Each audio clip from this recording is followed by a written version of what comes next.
yang di belakangku. Ku serahkan diriku hanya padamu Yesus, dan ku berlari kepada tujuanku. Kau beriku hari yang baru, yang lama telah berlalu. Rencanamu oh Tuhan, indah bagiku, tak terbatas oleh pikiranku. Firman-Mu ya dan amin. Shalom, salam sejahtera untuk kita sekalian. Selamat hari Minggu, Bapak Ibu jemaat Tuhan. Mari Bapak Ibu, kita mensyukuri segala berkat dan pemeliharaan Tuhan. Tuhan masih berkenankan kita pada hari Minggu ini, sekalipun kita beribadah dari rumah kita masing-masing. Untuk itu Bapak Ibu, mari kita mempersiapkan diri kita untuk kita masuk dalam ibadah online.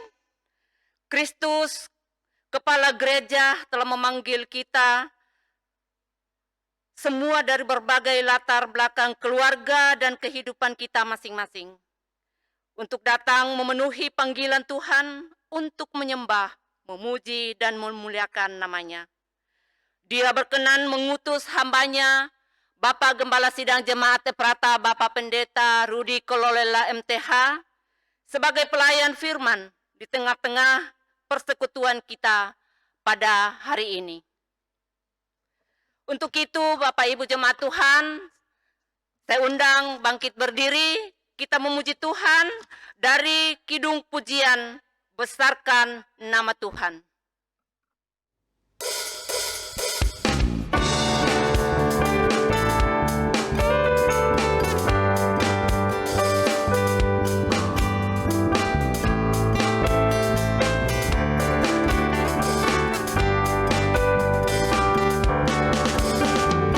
Besarkan nama Tuhan, pujilah Dia.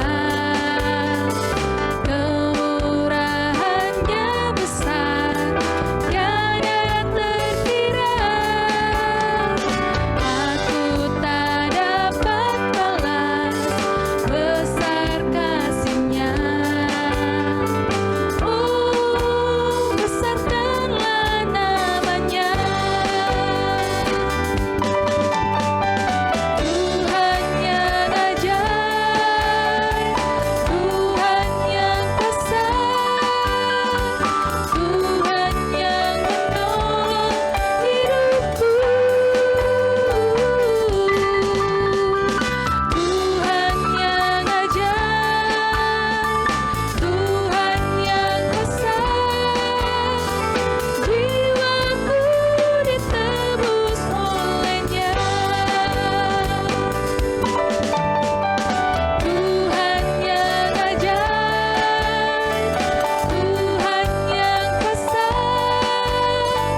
Tuhan yang menolong hidupku. Tuhan yang ajaib, Tuhan yang besar, jiwaku ditebus oleh-Nya.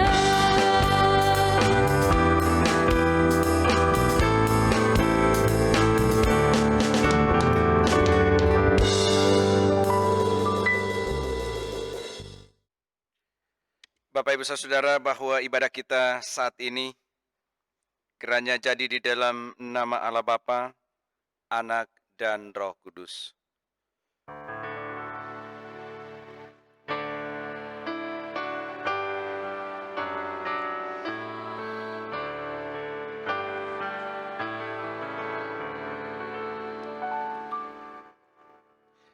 Kasih karunia dan damai sejahtera dari Allah Bapa kita dan dari Tuhan Yesus Kristus menyertai saudara sekalian. Jemaat silakan duduk kembali.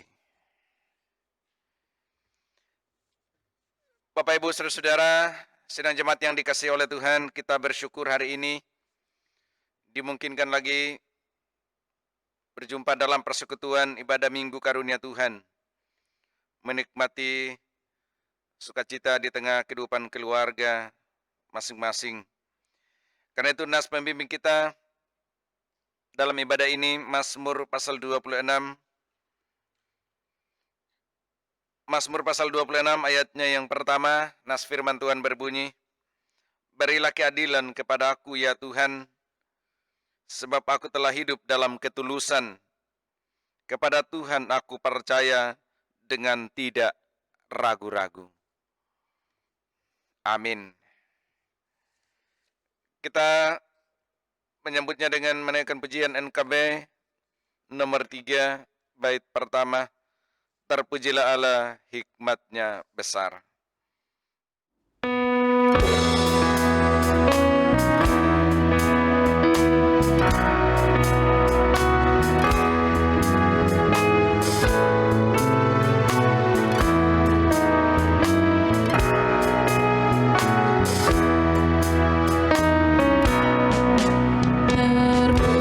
Terpujilah Allah, hikmat-Nya besar, begitu kasih-Nya untuk dunia cemar, sehingga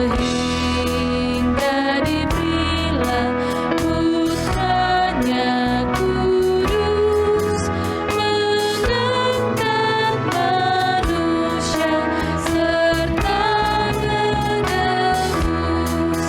Pujilah, pujilah, buatlah dunia bergemar, bergemar, mendengar suaranya.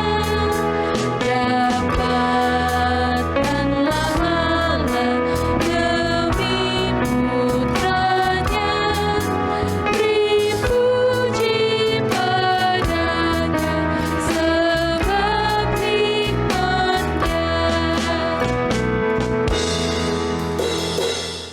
Bapak Ibu, saudara-saudara, kita akan masuk dalam pelayanan firman Tuhan. Untuk membaca dan merenungkan firman Tuhan, mari kita mohon bimbingan Roh Kudus dalam doa. Mari kita berdoa. Kami naikkan syukur kepadamu Bapa untuk hari ini, hari karunia-Mu bagi kami di minggu yang Tuhan kuduskan.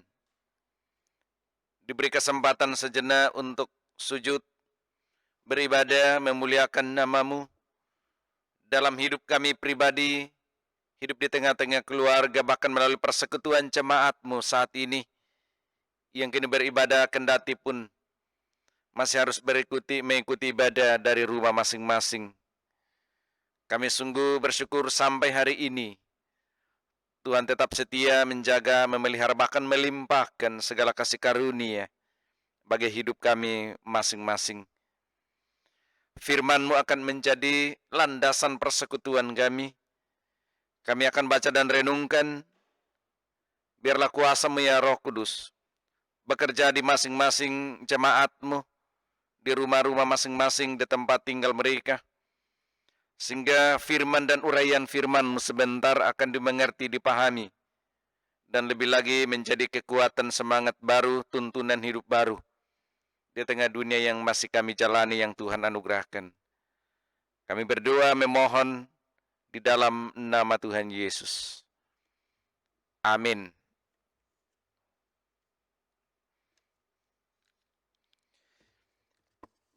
Jemaat yang dikasihi Tuhan, untuk bacaan firman Tuhan minggu ini dari kitab Keluaran pasal 1 ayat 8 sampai pasal 2 ayat 10.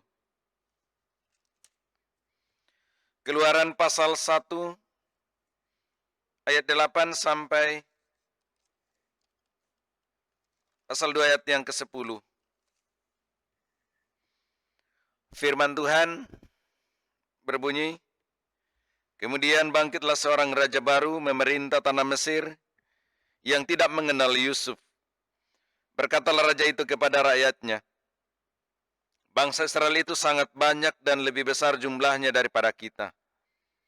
marilah kita bertindak dengan bijaksana terhadap mereka, supaya mereka jangan bertambah banyak lagi, dan jika terjadi peperangan, jangan bersekutu nanti dengan musuh kita dan memerangi kita, lalu pergi dari negeri ini.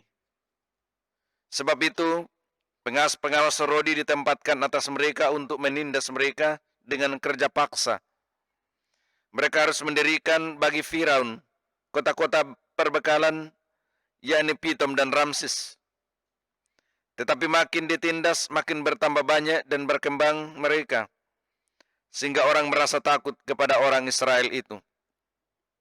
Lalu dengan kejam orang Mesir memaksa orang Israel bekerja dan memahitkan hidup mereka dengan pekerjaan yang berat, yaitu mengerjakan tanah liat dan batu bata dan berbagai pekerjaan di padang. Ya, segala pekerjaan yang dengan kejam dipaksakan orang Mesir kepada mereka itu. Raja Mesir juga memerintahkan kepada bidan-bidan yang menolong perempuan Ibrani, seorang bernama Sifra dan yang lain bernama Pua. Katanya, apabila kamu menolong perempuan Ibrani pada waktu bersalin, kamu harus memperhatikan waktu anak itu lahir. Jika anak laki-laki, kamu harus membunuhnya. Tetapi jika anak perempuan, bolehlah ia hidup. Tetapi bidan-bidan itu takut akan Allah dan tidak melakukan seperti yang dikatakan Raja Mesir kepada mereka, dan membiarkan bayi itu hidup. Lalu Raja Mesir memanggil bidan-bidan itu dan bertanya kepada mereka, "Mengapakah kamu berbuat demikian, membiarkan hidup bayi-bayi itu?" Jawab bidan-bidan itu kepada Firaun, "Sebab perempuan Ibrani tidak sama dengan perempuan Mesir, melainkan mereka kuat. Sebelum bidan datang, mereka telah bersalin."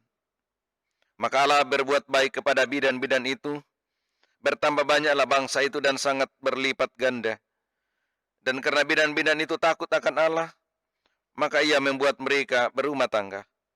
Lalu Firaun memberi perintah kepada seluruh rakyatnya, "Lemparkanlah segala anak laki-laki yang lahir bagi orang Ibrani ke dalam sungai Nil, tetapi segala anak perempuan biarkanlah ia hidup." Seorang laki-laki dari keluarga Lewi kawin dengan seorang perempuan Lewi, lalu mengandunglah ia dan melahirkan seorang anak laki-laki. Ketika dilihatnya bahwa anak itu cantik, disembunyikan 3 bulan lamanya. Tetapi ia tidak dapat menyembunyikan lebih lama lagi.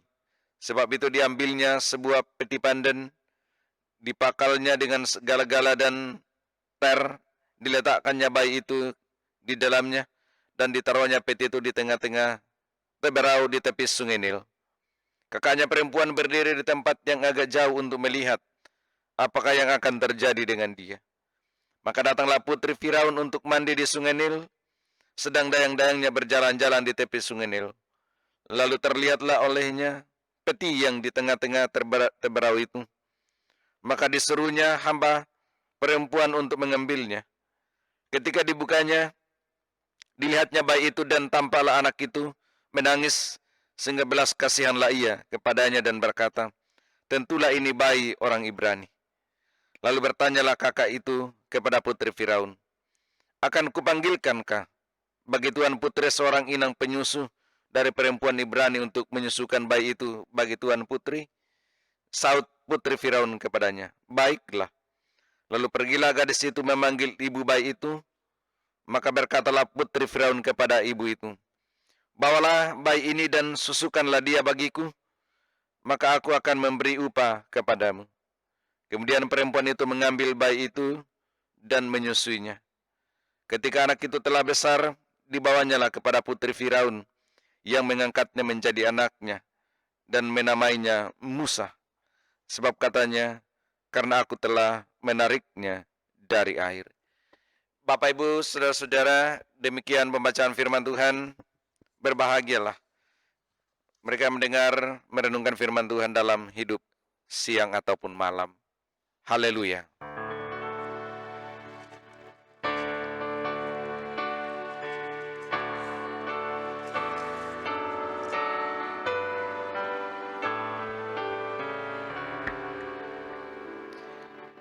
Salam sejahtera Bapak Ibu Jemaat yang dikasihi Tuhan dan diberkati Tuhan, kita bersyukur jumpa lagi dalam persekutuan ibadah Minggu Karunia Tuhan hari ini. Kita akan merefleksikan firman Tuhan, juga masih dalam suasana kemerdekaan negara tercinta kita, Republik Indonesia yang ke-75. Karena itu firman Tuhan untuk hari ini bertitik tolak pada peduli kepada orang yang menderita karena ketidakadilan. Bapak Ibu Saudara, kita akan mencoba memahami peristiwa dalam perikop yang kita baca ada dua bagian, tetapi sebenarnya memiliki kaitan yang sama. Dari dulu sampai hari ini, kehidupan manusia tentu tidak luput dari berbagai tindak ketidakadilan, baik yang skalanya kecil bahkan dalam skala yang lebih besar. Artinya ketidakadilan oleh karena semena-menanya, entah penguasa ataupun orang-orang yang memiliki kekuatan. Nah, karena itu di tengah-tengah kehidupan bangsa Indonesia secara khusus yang kita jalani sampai hari ini, kita bersyukur. Tetapi secara mencatat bahwa ratusan tahun kita juga mengalami penjajahan silih berganti dari bangsa lain. Bahkan akibat penjajahan tersebut bangsa Indonesia mengalami penderitaan fisik, bahkan juga psikis. Tetapi atas berkat rahmat Allah, ini sesuai dengan pembukaan Undang-Undang Dasar alinea ketiga, bahwa atas perjuangan bangsa Indonesia yang diberkati oleh Allah, kini kita menikmati dan meraih kebebasan dan kemerdekaan. Tentu banyak pengorbanan, banyak jiwa raga yang melayang, dan bahkan tidak terbilang lagi banyaknya nyawa dipertaruhkan demi kebebasan dan kemerdekaan. Mereka ini adalah para pahlawan yang telah gugur, bertaruh nyawa, keberpihakan, kepedulian yang luar biasa terhadap kebebasan dan kemerdekaan masyarakat Indonesia. Baik saudara, kini kita tidak lagi berjuang melawan penjajah, melainkan berjuang melawan berbagai ketimpangan, kemiskinan, dan bahkan kesenjangan-kesenjangan sosial yang terjadi di tengah-tengah kehidupan, baik dalam lingkup bangsa negara maupun dalam kehidupan persekutuan. Karena itu kita akan mencoba memahami firman Tuhan ini, kisahnya Keluaran pasal 1 ayat 8 sampai pasal 2 ayat yang ke-10, ada dua bagian dalam kaitannya dengan tema renungan hari ini. Berpihakan pada orang yang menderita karena ketidakadilan. Atau kalau kita bahasa yang lebih konkret, kepedulian kepada orang yang menderita karena ketidakadilan. Bagian pertama firman Tuhan ini bercerita tentang kehidupan umat Israel yang berubah sejak meninggalnya Yusuf di pasal 1 sampai ayat 1 sampai 7. Ini keadaan orang Israel yang berkembang begitu pesat dan bahkan menikmati berbagai fasilitas seperti bangsa Mesir lainnya. Berubah tiba-tiba sejak munculnya penguasa baru. Ayat yang ke-8 yang kita baca tadi. Munculnya penguasa baru di Mesir, dan dalam perikop ini ditulis bahwa raja baru itu tidak mengenal Yusuf. Memang dari segi waktu, rentan waktu antara Yusuf, kematian Yusuf dengan munculnya raja ini atau penindasan umat Israel itu 220 tahun. Tetapi yang menjadi masalah bukan hanya soal rentan waktu, tapi dalam perikop ini Alkitab mencatat kata tidak mengenal Yusuf, ayat yang ke-8 itu, sebenarnya menunjukkan pada sikap pemerintah yang tidak peduli atau acuh tak acuh terhadap jasa-jasa dan pengorbanan Yusuf di masa lampau. Jadi tidak mengenal Yusuf sebenarnya di sini kiasan sikap dinasti baru ini, Firaun ini, yang sebenarnya tidak mau tahu. Dan menurut catatan biblikanya, Firaun yang muncul ini, atau dinasti baru ini, berasal dari orang Mesir asli. Kalau Firaun yang dulu ketika Yusuf diangkat menjadi Perdana Menteri itu, dia berasal dari dinasti Hyksos. Artinya orang pendatang yang ada di Mesir tetapi berjuang, berhasil, dan bahkan bisa meraih kekuasaan. Sehingga penduduk asli tidak senang dengan dinasti ini. Dan bisa jadi, ini namanya unsur politik, dinasti yang baru ini tidak menyukai Yusuf, generasinya, dan ngambil kebijakan untuk menindas bangsa Israel. Nah, saudara, dalam cerita ini dikisahkan bagaimana Firaun melakukan tindakan yang membuat umat Israel sengsara. Diperhatikan kata memahitkan. Memahitkan ini artinya bagaimana orang Israel mengalami kesengsaraan yang amat sangat. Dipaksa, ditindas. Di ayat yang ke-10 kita lihat bagaimana Raja Mesir atau penguasa di Mesir ini melakukan tindak yang luar biasa kejamnya. Orang-orang Israel dipaksa bekerja membangun kota. Bahkan yang paling menyakitkan adalah Firaun berusaha untuk menghambat laju pertumbuhan orang-orang Mesir, orang-orang Israel di Mesir dengan cara membunuh bayi laki-laki yang lahir dari keluarga Ibrani.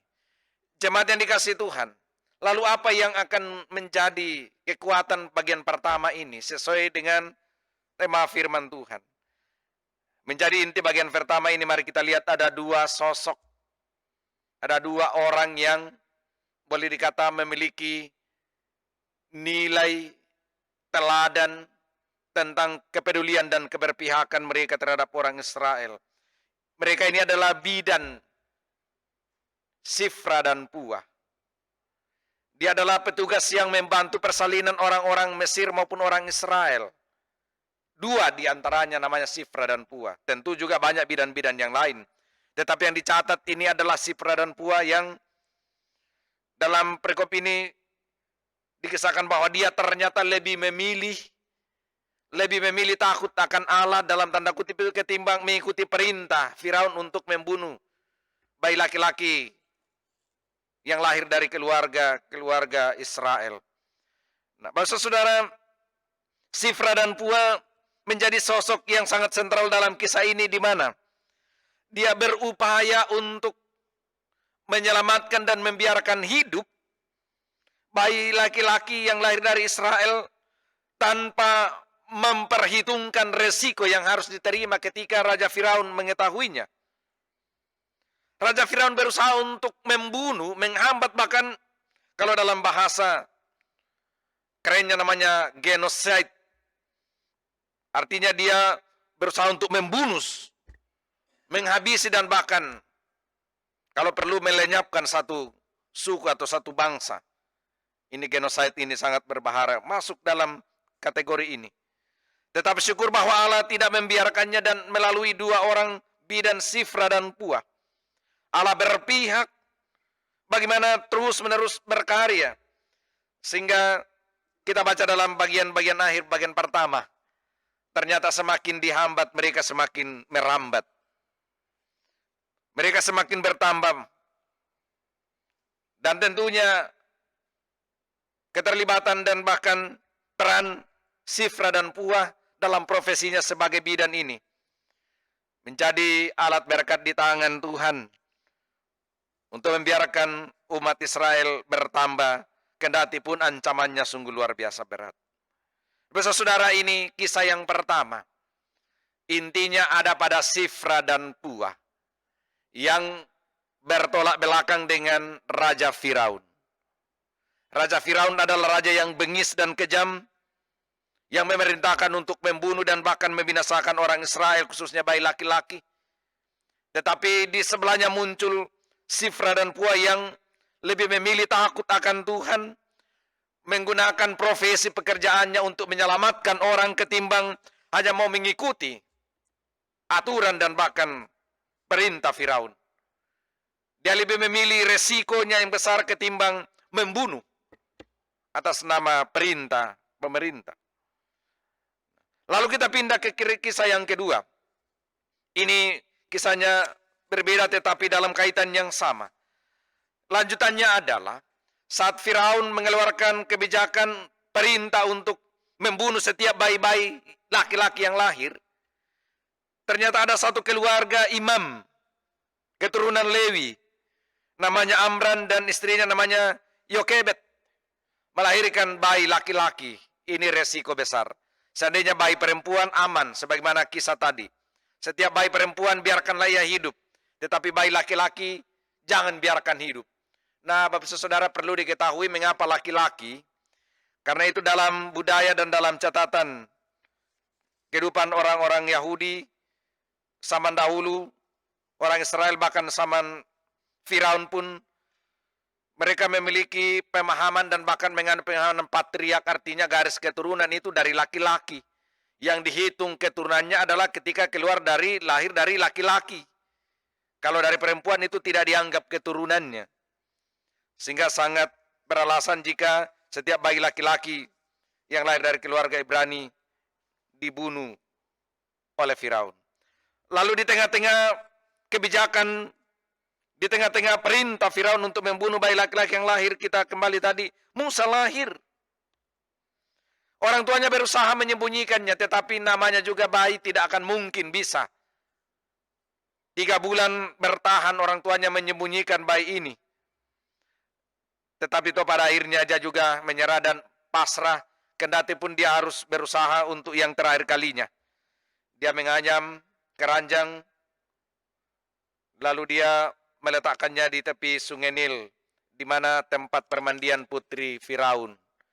Dan dalam kisah ini, ketika putri Firaun dan dayang-dayangnya datang di sungai Nil untuk mandi, dia menemukan bayi ini dan yang terjadi kisahnya adalah putri Firaun tergerak oleh belas kasihan, kendati pun dia tahu bahwa bayi ini adalah orang Ibrani. Putri Firaun tahu bahwa bayi yang ditemukan di sungai Nil itu adalah bayinya orang Ibrani. Tetapi ketika kita baca selanjutnya, ternyata dia memiliki hati yang luar biasa peduli. Tergerak oleh belas kasihan ini yang menjadi jiwa pelayanan Yesus. Tidak semua orang memiliki hati yang tergerak. Banyak orang merasa kasihan tetapi hatinya tergerak. Tergerak artinya tidak hanya merasa kasihan, tidak hanya peduli tetapi bertindak. Diwujudkan dalam tindakan, itu namanya tergerak oleh belas kasihan. Putri Firaun tergerak oleh belas kasihan, karena itu dia berusaha dan mengeluarkan perintah bayi ini harus hidup dipelihara. Dan inilah kesempatan emas. Sang kakak dari Musa datang menawarkan bantuan. Lalu putri Firaun menerima, kendati pun tanpa harus dibantu, putri Firaun bisa memerintahkan siapapun. Tetapi kita melihat sikap putri Firaun ini luar biasa. Di tengah-tengah kehidupan umat Israel yang tengah menderita oleh penindasan ayahnya. Jadi kisah yang kedua ini, Firaun berlawanan dengan putrinya. Kalau yang pertama Firaun dengan Sifra dan Puak ini, Firaun berhadapan sikap dengan sang putrinya. Mereka memiliki sikap yang berbeda, bertolak belakang. Sifra Pua, putri Firaun, adalah sosok yang memiliki keberpihakan, kepedulian bagi mereka yang tertindas, bagi mereka yang menderita. Sedangkan sosok Firaun adalah gambaran mereka-mereka yang bertindak semena-mena, bertindak tidak adil dan bahkan membuat orang lain menderita. Bahasa saudara yang dikasihi oleh Tuhan, ini kisah. Apa yang kita mau renungkan dalam perikop firman Tuhan hari ini? Apa yang kita mau katakan dengan kisah ini? Dari gambaran peristiwa, 2 peristiwa yang kita baca dalam perikop ini, bahasa saudara, ada beberapa pesan firman Tuhan, refleksi firman Tuhan bagi kita. Yang pertama adalah bahwa keberpihakan kita kepada orang yang menderita mestinya lebih dimaknai sebagai wujud kepekaan dan kepedulian kita yang didorong oleh hati yang tergerak sebagaimana Sifra, Pua, dan putri Firaun. Bahwa di sekitar kita ada begitu banyak orang yang membutuhkan pertolongan. Di sekitar kita banyak saudara-saudara kita yang berada dalam pergumulan. Kendati pun tidak seperti penderitaan yang dialami oleh orang Israel. Tetapi tekanan-tekanan hidup, ekonomi, politik, dan berbagai-bagai sikap lainnya yang seringkali membuat kita juga dan bahkan saudara-saudara kita yang lain mengalami tekanan hidup. Ketidakberdayaan karena situasi. Karena firman Tuhan hari ini mengingatkan kita kembali untuk mengambil bagian dalam pergumulan mereka.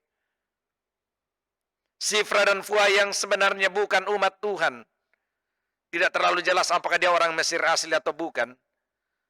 Tetapi justru dia yang menunjukkan sikap belas kasihan. Putri Firaun yang nyata-nyatanya adalah anak penguasa yang mengeluarkan perintah. Tetapi ternyata dia memiliki hati yang luar biasa, lembut dan peduli. Penuh belas kasihan. Karena juga menjadi teladan bagi kita. Untuk menjalani kehidupan dalam kepedulian terhadap pergumulan saudara-saudara yang ada di sekitar kita. Yang kedua adalah, melalui firman ini,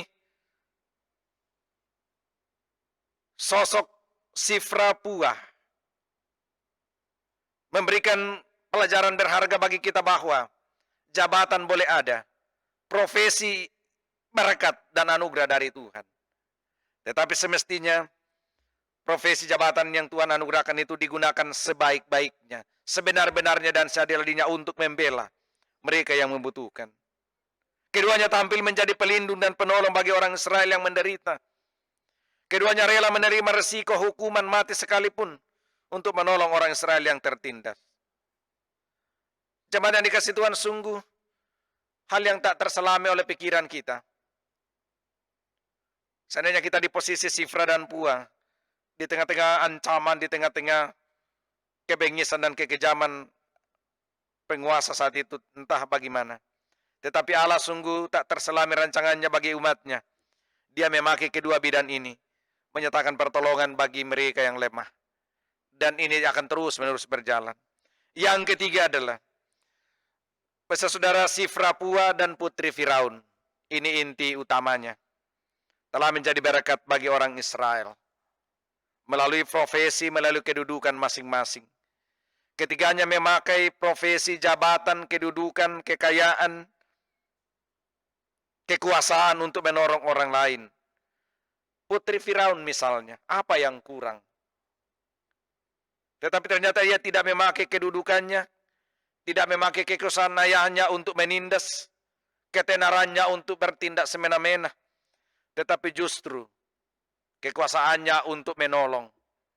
Ketika kakaknya Musa datang menawarkan bantuan, bahkan dia masih mau membayar orang yang mau menyusui Musa. Padahal dia adalah anak penguasa. Ini mau menunjukkan bahwa dia tidak mau menggunakan kedudukan kekayaan ayahnya untuk memenuhi segala ambisi dan kepentingannya sendiri. Tetapi Putri Firaun memberi gambaran sosok yang luar biasa. Tidak memakai kedudukan kekayaan orang tuanya untuk menindas, tetapi justru dipakainya untuk menolong dan melayani sesama. Jemaat yang dikasihi Tuhan, bagaimana dengan kehidupan kita hari ini? Bagaimana dengan apa yang Tuhan berikan bagi kita? Jika Sifra, Pua, dan Putri Firaun telah memakai semua yang Tuhan berikan untuk menolong, untuk berpihak dan bahkan peduli bagi orang lain, bagaimana dengan kehidupan kita saat ini? Apakah kita sudah memakai kepintaran, kesehatan, kekuatan, kekayaan, kedudukan, jabatan untuk menolong mereka yang menderita, ataukah sebaliknya kita hanya gunakan untuk kepentingan sendiri, kesenangan sendiri, dan bahkan memenuhi segala ambisi dan kehidupan kita sendiri? Kiranya Tuhan menolong kita mewujudkan firman-Nya dalam hidup, memberkati jemaat sekalian. Tuhan Yesus memberkati. Amin.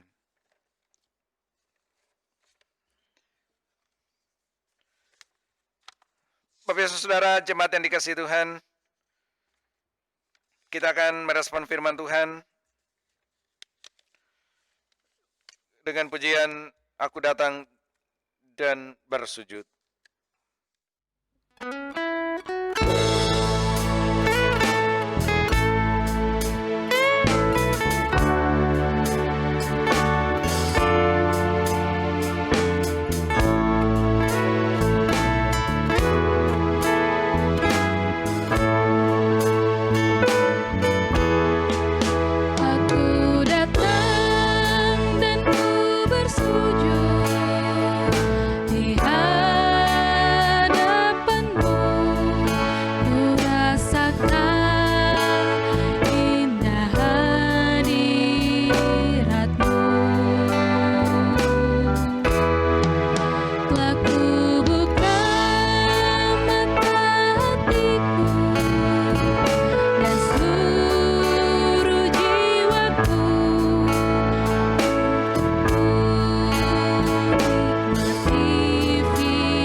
Bapak Ibu, jemaat yang dikasihi Tuhan, kita akan menyatakan pengakuan iman kita bersama-sama melalui pengakuan iman rasuli.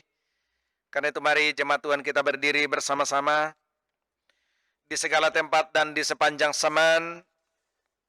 Kita akan menyatakan iman kita bersama-sama melalui pengakuan iman rasuli. Kita mulai.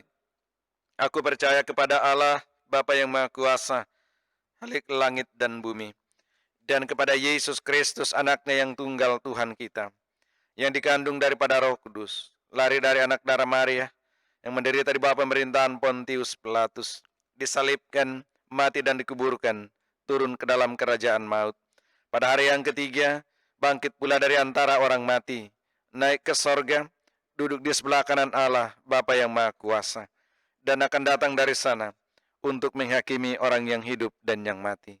Aku percaya kepada Roh Kudus, gereja yang kudus dan persekutuan orang kudus, pengampunan dosa, kebangkitan daging, dan hidup yang kekal. Amin. Jemaat, silakan duduk kembali. Jemaat yang dikasihi Tuhan, kini saatnya kita akan menyatakan ungkapan syukur kita masing-masing melalui persembahan, sambil mengingat segala kebaikan dan berkat Tuhan yang sudah kita terima dalam berbagai bentuk. Bahkan merespon firman Tuhan melalui kisah Sifra, Pua, dan Putri Firaun telah menjadi berkat bagi orang lain. Kiranya apa yang kita nyatakan juga bersama, jika diberikan dengan ketulusan dan kerelaan hati, akan menjadi berkat bagi kehidupan orang lain. Sambil persembahan syukur kita jalankan, kita iringinya dengan pujian NKB nomor 199.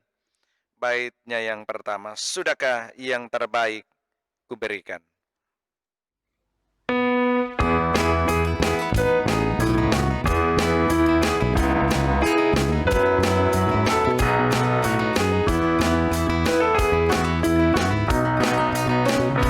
Sudahkah yang terbaik ku berikan kepada Yesus Tuhanku, besar pengorbanannya di Kalvari, diharapnya terbaik dariku. Berapa yang terhilang telah ku cari, dan ku lepaskan yang terbelenggu. Sudahkah yang terbaik ku berikan kepada Yesus Tuhanku.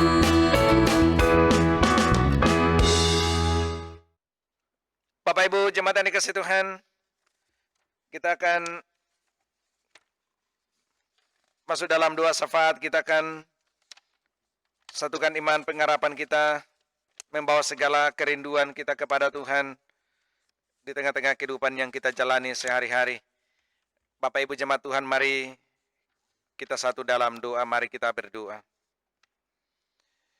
Kembali Bapa, kami datang kepadamu mengucap syukur untuk firman-Mu yang sudah kami dengarkan malam ini. Kiranya oleh kuasa dan tuntunan-Mu ya Roh Kudus, firman-Mu akan menjadi kekuatan dan semangat baru bagi kami. Firman-Mu akan terus menuntun mengarahkan kehidupan iman kami, sehingga kami menjalani hidup dengan penuh kepedulian, kepekaan, untuk terus memiliki hati yang tergerak oleh belas kasihan, membantu dan menolong sesama yang membutuhkan. Bahwa di sekitar kami ada begitu banyak orang yang butuh perhatian kami, butuh uluran tangan kami, butuh topangan kami. Kiranya firman-Mu memeteraikan semuanya sehingga kami benar-benar mewujudkan firman-Mu menjadi pelaku firman. Jika Sifra, Pua, dan Putri Firaun telah menjadi alat-Mu yang baik, lebih lagi kami yang hidup dalam iman percaya kepada Kristus, yang telah memberi kami teladan bagaimana peduli dan berbelas kasih kepada saudara-saudara kami yang membutuhkan, kepada saudara-saudara kami yang mengalami pergumulan dan penderitaan, kepada saudara-saudara kami yang lemah dan yang tak berdaya dalam berbagai aspek kehidupan ini. Tolong kami ya Tuhan, mewujudkan firman-Mu melalui sikap dan tindakan hidup kami yang nyata. Kini, hamba berdoa untuk seluruh jemaat-Mu seminggu ini. Mereka akan jalani kehidupan ini, Bapa. Mari berkenan Tuhan mengawali kehidupan kami dengan segala kekuatan dan hikmat daripada-Mu, supaya seminggu yang hendak kami jalani ini menjadi hari-hari yang penuh damai, sukacita, dan bahkan penuh kebaikan berkat-Mu. Sehingga seluruh perjuangan jemaat-Mu, berbagai aktivitas pekerjaan mereka, diberkati dan berhasil. Mereka semakin maju dan meningkat dalam segala hal, sehingga segala keperluan hidup mereka sehari-hari akan terpenuhi. Seminggu ini, berkenan Tuhan menuntun mengarahkan hati jiwa pikiran kami, supaya kami terus-menerus hidup menurut kehendak-Mu, berjalan bersama dengan Tuhan, berpikir, bertindak sesuai dengan hikmat dari Tuhan, sehingga kami akan dihindarkan dari berbagai godaan cobaan apapun, sehingga seminggu ini menjadi waktu yang terindah, anugerah dan kesempatan yang terindah dari Tuhan, berkarya yang terbaik bagi Tuhan dan juga bagi sesama, bagi keluarga, bagi suami, bagi istri, bagi anak-anak, orang tua, bahkan orang-orang yang kami kasihi di dunia ini. Karena itu karunia kekuatan, kesehatan, dan perlindungan untuk seluruh jemaat-Mu dalam beraktivitas sepanjang minggu ini. Untuk anak-anak kami, Bapa, kami bawa kepada-Mu, mulai dari jenjang pendidikan anak usia dini sampai pada perguruan tinggi, baik yang sementara kuliah ataupun yang baru memulai perjuangan di berbagai jenjang pendidikan. Berkati semua anak-anak ini Tuhan, di tengah-tengah perubahan hidup, perubahan zaman yang begitu cepat, bahkan akibat dari pandemi corona yang memaksa kami untuk berubah sesuai dengan situasi dan kondisi, belajar di rumah, bekerja mungkin dari rumah, dan bahkan beribadah sekalipun. Tuhan, kiranya tetap berkarya dalam kehidupan anak-anak kami, orang tua, sehingga semuanya akan terus berjalan dengan baik, semakin maju dalam segala hal, bahkan anak-anak kami memiliki masa depan yang baik. Bapa, melalui syafaat ini kami hendak membawa dalam doa pergumulan dan persoalan hidup jemaat Tuhan, baik pergumulan ekonomi, pergumulan rumah tangga, pekerjaan, anak-anak. Tuhan kiranya berkenan menjamah seluruh jemaat-Mu, bahkan memakai kami semuanya menjadi alat-Mu untuk menopang, menguatkan, dan bahkan memulihkan hidup mereka, sebagaimana nuansa firman-Mu hari ini. Kepada jemaat-Mu yang sakit, Bapak Soleman di rumah, Bapak Jadid Parua bersama dengan Ibu di rumah, Ibu satu di rumah, diberkati selalu, diberi kekuatan dan hikmat menjalani hidup. Untuk jemaat-Mu yang menikmati sukacita karena pertambahan usia seminggu kemarin, baik usia pribadi maupun usia perkawinan ataupun yang lainnya, kiranya Tuhan menyempurnakan segala sukacita dan kegembiraan jemaat-Mu, mulai dari orang tua sampai anak-anak. Dirga Gafriela Tiarno, Nevi Paula Anggriani, Rinong Dumaka, Bapak Petrus Giri Pasang, OS Padamuri, Nyonya Agriani Awiranata, Nyonya Ernawati Musa, Nyonya Agustina Asmin Madika, Riantong Petrus Limbu, Jufrianti Bunduk, Soleman Seleb, Hendra, Satria Adinata Adrianus, Martinus Mase, Augrit Leoni Famela, Augren Rigotmen Orsan, Nyonya Rina, Misi M. Lakiran Aldi Aris, Leoni Devi, Nyonya Elizabeth Domingus Ranja, Bapak Putu Bamba, Winel Alia Adetandi, Nyonya Agustina John Daniel, Arsa Reulin Semadona, Nyonya Reski Junedi Firdaus Weli, Bapak Martin S. Kiranya usia yang Tuhan karuniakan menjadi kesempatan yang indah untuk berkarya dan bahkan menikmati segala kebaikan dan berkat Tuhan dalam hidup mereka sehari-hari. Berkati jemaat-Mu dalam persekutuan, berkati seluruh hamba-hamba-Mu, Bapak Ibu Penatua dan Syamas Badan Pekerja Majelis, Ya Allah Roh Kudus, mari Engkau memperlengkapi kami semua dengan segala hikmat-Mu, sehingga dimampukan untuk terus menjaga, menata pelayanan di tengah-tengah pandemi corona, membangkitkan gairah dan semangat jemaat-Mu, menjalani aktivitas hidup dan bahkan dalam persekutuan ibadah ini. Karena itu Bapa berkati seluruhnya, sehingga ibadah ini terus berjalan dan bahkan pelayanan-pelayanan akan terus terwujud dalam kehidupan jemaat Tuhan sehari demi sehari. Berkati kehidupan persekutuan jemaat-Mu dalam berbagai aktivitas, khususnya dalam ibadah-ibadah, baik ibadah minggu seperti hari ini maupun ibadah-ibadah rumah tangga sekalipun. Kepada hamba-hamba-Mu, anak-anak kekasih-Mu, tata usaha Koster, tim multimedia yang terus menata, mempersiapkan ibadah-ibadah, Tuhan memberkati. Kantoria organis diberkati dalam pelayanan. Berkati persembahan syukur kami masing-masing. Kiranya dari persembahan ini Tuhan terus berkarya, menyatakan sukacita dan berkat di tengah kehidupan persekutuan jemaat-Mu, dan kiranya berkat-Mu selalu ada di tengah hidup jemaat-Mu sehari-hari. Bapa di sorga, kami berdoa untuk bangsa dan negara kami. Mohon Tuhan terus berkarya di tengah kesulitan hidup karena corona. Kami percaya Tuhan saatnya akan berkarya bertindak. Virus corona ini akan ditaklukkan, akan dikendalikan dan bahkan akan bersih di tengah-tengah kehidupan muka bumi ini. Karena itu karunia hikmat bagi pemerintah, bagi tim medis, dan bahkan semua pihak yang terlibat. Sehingga semuanya boleh terus berjalan dan pada akhirnya kehidupan umat-Mu boleh kembali normal seperti semula. Berkati kehidupan kami selanjutnya dan biarlah apa yang Tuhan kehendaki Tuhan nyatakan dalam hidup kami. Yang terbaik kiranya Tuhan nyatakan dalam kehidupan setiap keluarga jemaat-Mu. Ini doa kami, ampuni dosa kami Tuhan. Kami sampaikan semuanya dalam nama Tuhan Yesus yang mengajar kami doa Bapa kami bersama-sama demikian. Bapa kami yang di sorga, dikuduskanlah nama-Mu. Datanglah kerajaan-Mu, jadilah kehendak-Mu di bumi seperti di sorga. Berikanlah kami pada hari ini makanan kami yang secukupnya, dan ampunilah kesalahan kami, seperti kami juga mengampuni orang yang bersalah kepada kami. Dan janganlah membawa kami ke dalam pencobaan, tetapi lepaskanlah kami daripada yang jahat. Karena Engkau yang punya kerajaan dan kuasa dan kemuliaan sampai selama-lamanya. Amin.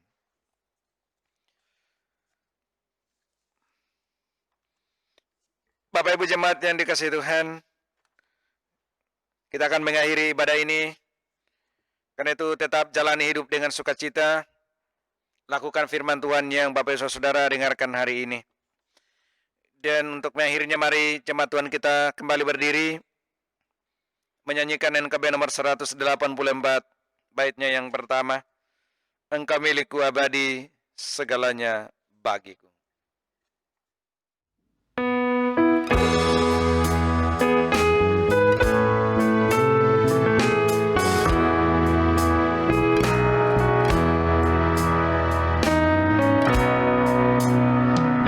Kau milikku abadi, segalanya bagiku. Di sepanjang siaraku, ingin ku bersamamu. Ku dekat padamu, ku dekat padamu. Di sepanjang siaraku, ingin ku bersamamu.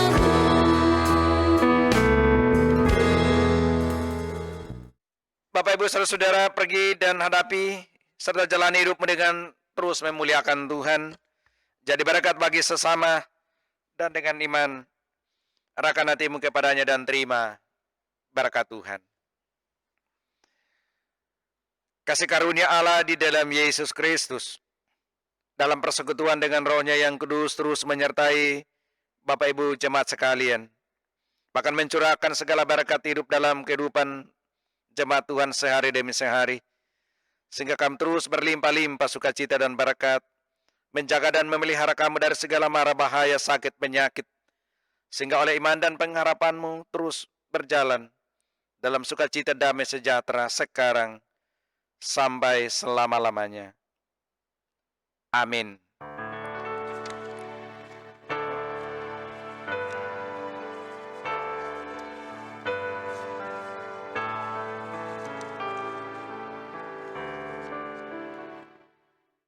Demikianlah ibadah kita pada hari ini. Sebelum kita menutup ibadah kita pada hari ini, atas nama majelis dan seluruh anggota jemaat Efratah mengucapkan terima kasih kepada Bapak Gembala Sidang, Bapak Pendeta Rudi Kololela yang telah memimpin ibadah pada hari ini. Terima kasih kepada tim musik Kantoria, tim multimedia, tata usaha, Koster atas kerjasamanya sehingga ibadah pada hari ini boleh terlaksana dengan baik. Sebagai lagu penutup, kita memuji Tuhan dari Kidung Pujian Terima Kasih Tuhan.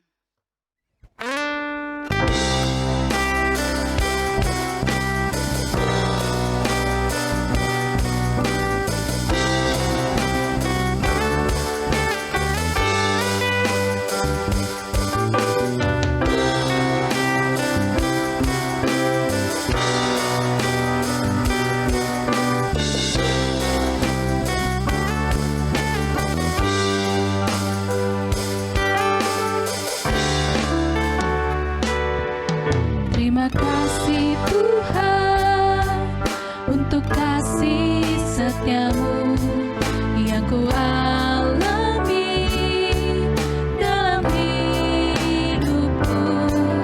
Terima kasih Yesus untuk kebaikanmu sepanjang hidupku. Terima kasih Yesusku buat anugerah yang Kau beri, sebab hari ini Tuhan adakan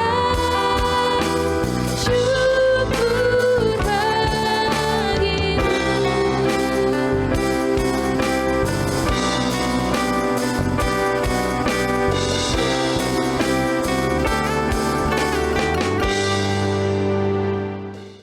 Ibadah kita telah selesai. Silakan duduk. Terima kasih. Tuhan Yesus memberkati.